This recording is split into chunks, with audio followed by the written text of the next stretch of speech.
Good evening, truth seekers. I'm Sgt Grumpy, and welcome to another journey into the unknown. Tonight, we'll be delving into the mysteries of the Bermuda Triangle. But first, let me tell you a story. It's about something that happened to me 30 years ago. I was still on the force back then, enjoying a rare vacation in Florida. An old buddy of mine had a small plane, a Cessna 172. And he invited me for what should have been a routine flight over to Bimini. Just a quick hop over the water, he said. We'll be back before sunset. The weather report was clear that morning, blue skies with scattered clouds, perfect visibility. We took off from Lauderdale at 10:1700 hours. I remember checking my watch as we gained altitude. The coastline slowly shrinking behind us.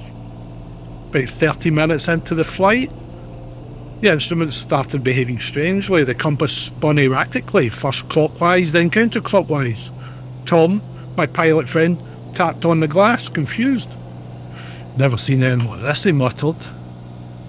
Our radio crackled with static. It cut in and out. Then the clouds came. Not gradually, mind you. 1 minute we're flying in clear skies, and the next we're enveloped in a dense fog.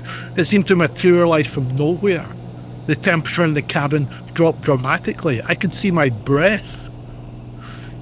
We need to turn back, Tom said, his voice tight with concern. But which way was back? With the compass malfunctioning and zero visibility, we were flying blind.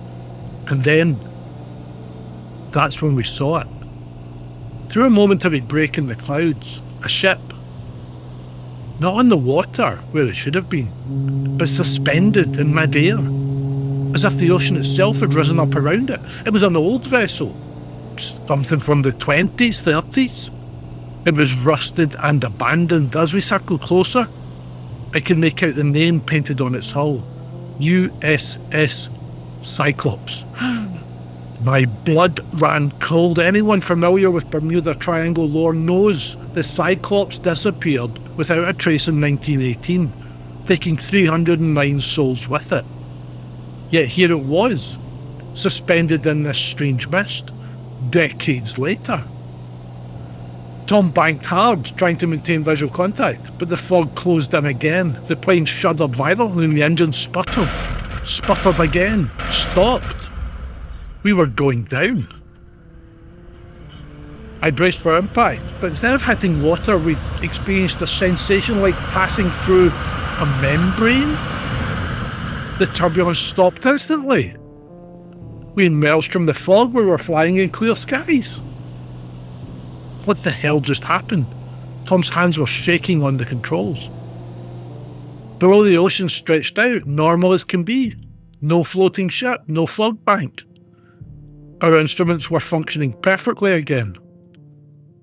According to them, we'd only been in the air for 15 minutes. We made it to Bimini without further incident, though neither of us spoke much during the remainder of the flight.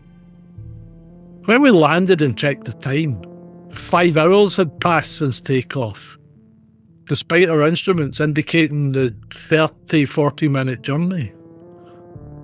We filed a report when we returned to Florida, but unsurprisingly, it was dismissed. No evidence, no corroboration, just the ramblings of two men who'd probably had too much sun and possibly some tequila.